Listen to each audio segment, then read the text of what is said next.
apa yang disampaikan Pak Presiden terkait pelayanan kesehatan yang mana banyak orang tidak percaya di Indonesia berobat ke luar negeri, Pak Presiden mengatakan dengan pendekatan devisa. Devisa. Sedih saya, nangis saya. Negara berbisnis dengan rakyatnya dalam bidang kesehatan. Ini persoalan. Karena pendekatan kita keliru. Pendekatan kita uang. Bukan pendekatan Pancasila. Bukan pendekatan Undang-Undang Dasar 45. Saya harus tegas mengatakan, negara bertanggung jawab. Kalau warganya berobat ke luar negeri, fasilitasnya ada apa? Negara gagal. Bukan sekedar malu. Kalau saya jadi menterinya mundur.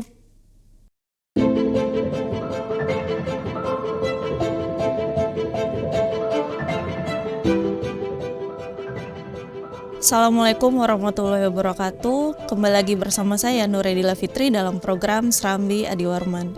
Serambi Adiwarman merupakan program edukasi hukum yang mana akan membahas tentang permasalahan keadilan yang sedang terjadi di kalangan masyarakat.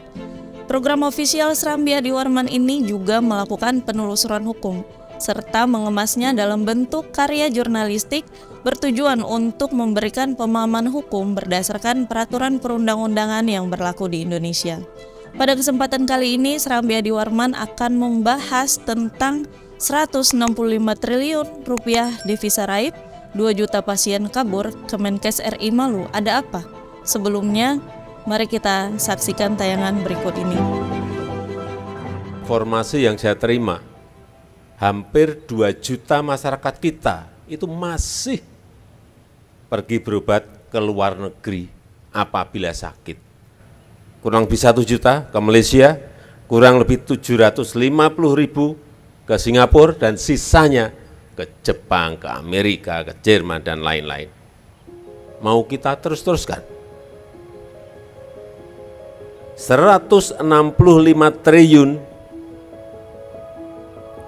devisa kita hilang gara-gara itu. Ya alasannya ya mungkin di sana diagnosanya lebih tepat, sama harganya lebih murah juga. Terus enggak usah nginap di rumah sakit lama-lama, selesai udah langsung keluar. Itu ya perbedaannya. Ya bagusan di sana ya. Karena kami baru lahir, kita sudah bawa beberapa rumah sakit di Batam, bukan langsung ke Malaysianya. Kita bawa beberapa rumah sakit di Batam. Dokter-dokter di sini sudah berusaha ngeceknya, bahkan dikirim ke lab-lab yang ada di Batam, tapi nggak ketahuan penyakitnya. Jadi nggak usah dibawa. Aku sih, mohon maaf, agak gengsi juga kita dibawa ke Malaysia tuh gengsi. Jadi Menteri Kesehatan kayaknya kita gagal juga. Menteri Kesehatan Indonesia nggak bisa ngurus orang Indonesia, masih pergi ke Malaysia, kayak kita malu, gitu kan? Atau kayak kemarin bone marrow transplant, Indonesia 5. Malaysia udah berapa ratus, Vietnam berapa puluh, Myanmar aja 8, kita malu gitu. Saya termasuk orang yang tersindir loh dengan ungkapan Pak Menteri ini. Karena saya sendiri menjalani pengobatan yang tadinya di Indonesia nggak macam-macam loh. Dokter yang saya pakai bukan dokter sembarangan pastinya, dokter-dokter yang top di sini. Lalu dikatakan bahwa saya memiliki 2 autoimun dan ngobat seumur hidup. Nggak bisa sembuh katanya loh Pak Menteri. Lalu saya nggak terima, saya ke Singapura, bolak-balik seminggu sekali ke Singapura, tes mulai dari awal karena dikatakan tes di sana. Saya bawa dong tes dari sini, tapi dikatakan bahwa itu tidak bisa dipercaya, saya harus tes ulang. Saya tes ulang mengeluarkan biaya yang tidak sedikit dan hasilnya bikin malu. Karena apa? Kata dokter-dokter di sana saya hanya kekurangan vitamin D. Lalu saya diajarkan pola makan, saya diajarkan cara mengkonsumsi suplemen, bukan obat loh, suplemen. Diajarkan perbaikan leaky gut, diajarkan segala macam. Alhamdulillah, lihat dong saya sekarang sehat. Satu kisah Pak ya, teman saya itu orang Medan, itu jatuh karena dilihat kondisinya parah mungkin, jadi dibawa ke rumah sakit besar Kuantan. Sementara teman saya ini paspor nggak punya, permit nggak punya, duit apalagi KTP pun nggak megang.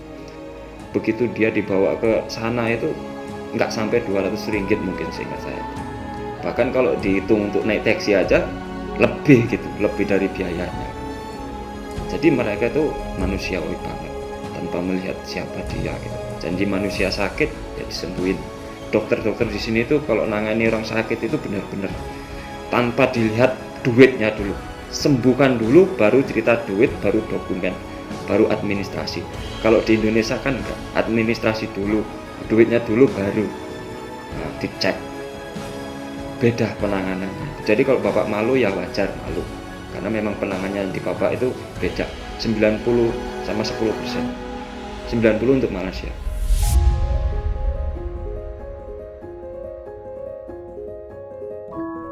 Jangan lupa share, like, dan juga subscribe Serambi Adi Warman.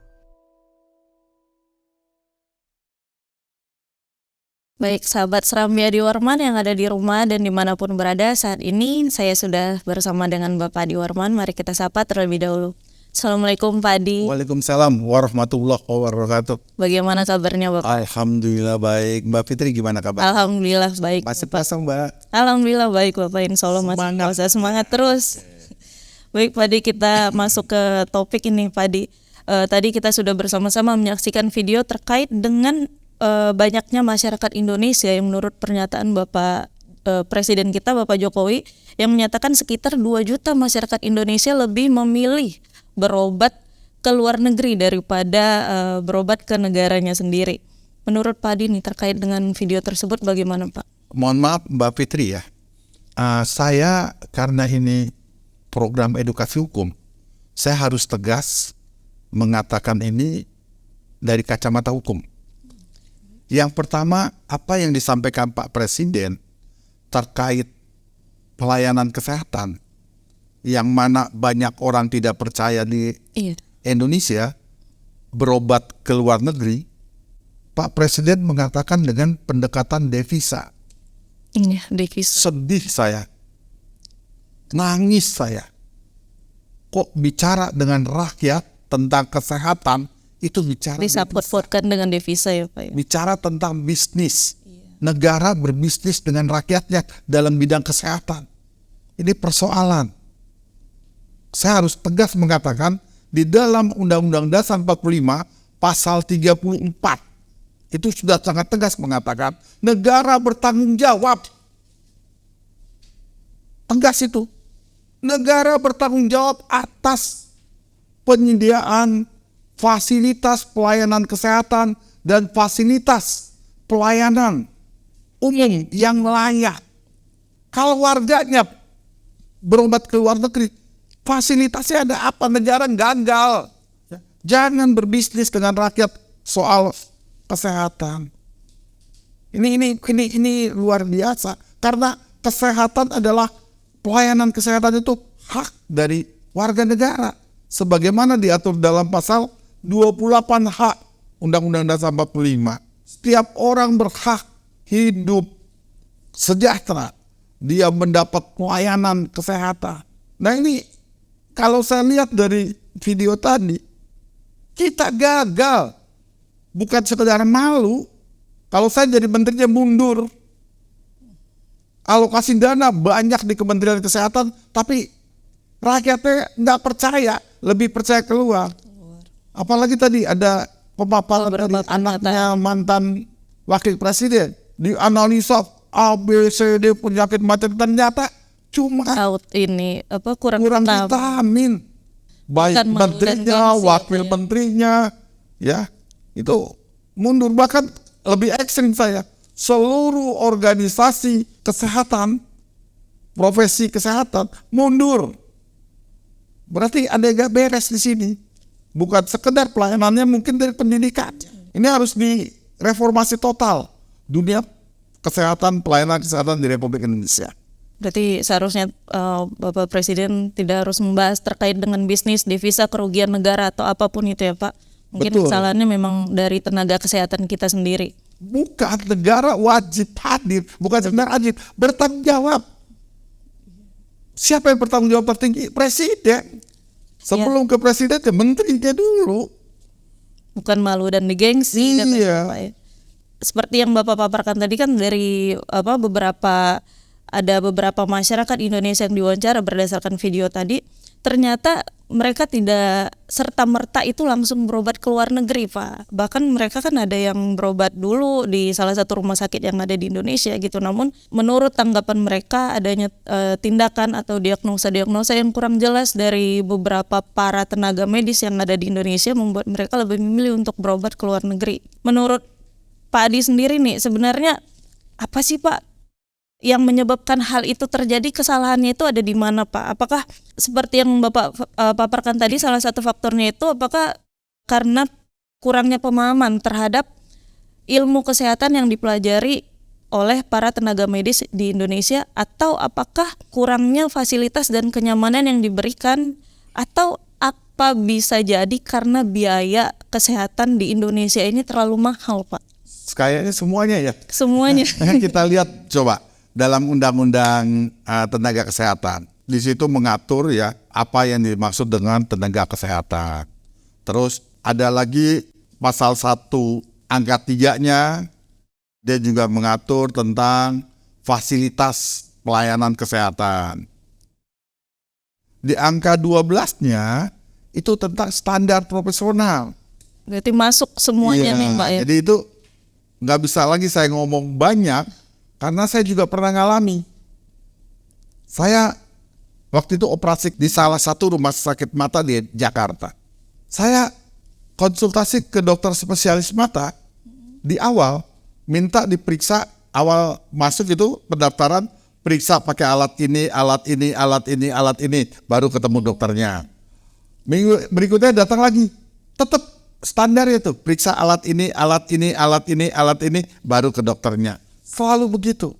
Padahal penyakitnya dokter udah tahu, oh ini. Kenapa harus periksa alat ini karena dagang. Alat itu kita bayar. Pak. Oh. Penggunaan itu bayar. Dan rumah sakit dagang dengan kita. Nah ini harus ditertibkan. Ini nggak berdaya pemerintah untuk tertibin ini. Itu persoalan. Itu persoalan. Saya sempat komplain. Saya bilang ini apa-apaan. Kan bisa dong kita masuk langsung ke dokter, bisa. Dokter udah tahu kan, iya. Tapi dokternya coba apa? Mohon maaf Pak Adi. SOP rumah sakitnya begitu. Kecuali saya praktek di rumah Bapak datang. Saya nggak menggunakan alat itu, karena alat itu dibayar investasi, harus dijual. Jolin, berbisnis dengan rakyat. Jadi apa yang dikatakan tadi Mbak Fitri, ya begitulah faktanya. Semua profesionalisme kita kurang, standar kita tidak memadai. Apalagi baru-baru ini saya lihat ada tenaga kesehatan, tenaga medis di salah satu puskesmas. Iya. Di TikTok kalau nggak salah. Iya benar. Ya, dia euforia pada saat menemui pasien yang tidak menggunakan BPJS. Pada saat ada BPJS dia belanja sibuk atau miris sekali itu. Nuraninya di mana? Ya, nuraninya di mana? Hati nuraninya nggak ada. Ini persoalan di kita. Karena pendekatan kita keliru. Pendekatan kita uang. Bukan pendekatan Pancasila. Bukan pendekatan Undang-Undang Dasar 45. Bahwa itu negara bertanggung jawab. Kita wajib. Lagi-lagi saya selalu nyebut Eka Prastya Pancakarsa. Penerapan butir-butir Pancasila yang keliru. Ya, yang tidak diterapkan di tataran ini.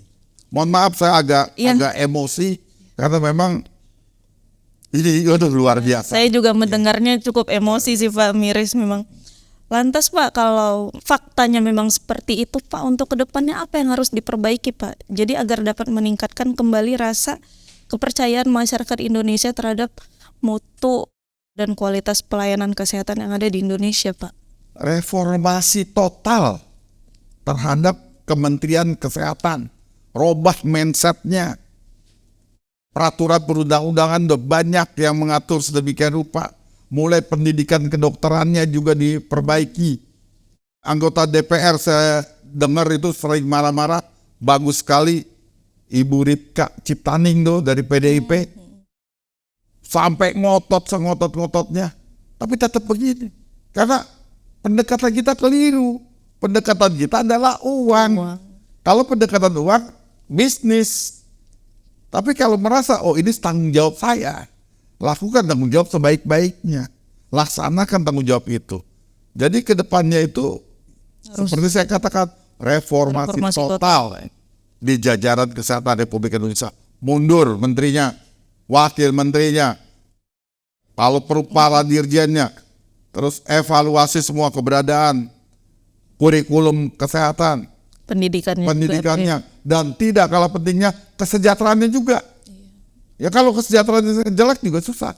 Kesejahteraannya harus bagus. Evaluasi keberadaan BPJS. Karena akibatnya seperti itu. Padahal bayar juga Pak ya BPJS itu jaminan yang diberikan. Ya itu persoalannya. Robah mindsetnya, jangan berbisnis soal kesehatan dengan rakyat. Karena negara bertanggung jawab terhadap fasilitas kesehatan. Begitu baik. Mbak Fitri. Baik, terima kasih Pak Adi. Terima kasih kembali. Iya, semoga apa yang Pak Adi paparkan ini dapat bermanfaat untuk kedepannya, tidak hanya untuk saya tapi juga untuk masyarakat, khususnya agar mereka dapat lebih meningkatkan rasa kepercayaan mereka terhadap mutu dan kualitas pelayanan kesehatan yang ada di Indonesia. Demikianlah acara bincang-bincang kita kali ini. Untuk mendukung program edukasi hukum ini agar tetap eksis, mohon dapat tekan tombol subscribe, like, komen channel Srambi Adi Warman. Saya Nuredila Fitri, mohon pamit dan undur diri. Wassalamualaikum warahmatullahi wabarakatuh. Waalaikumsalam warahmatullahi wabarakatuh. Salam Srambi Adi Warman.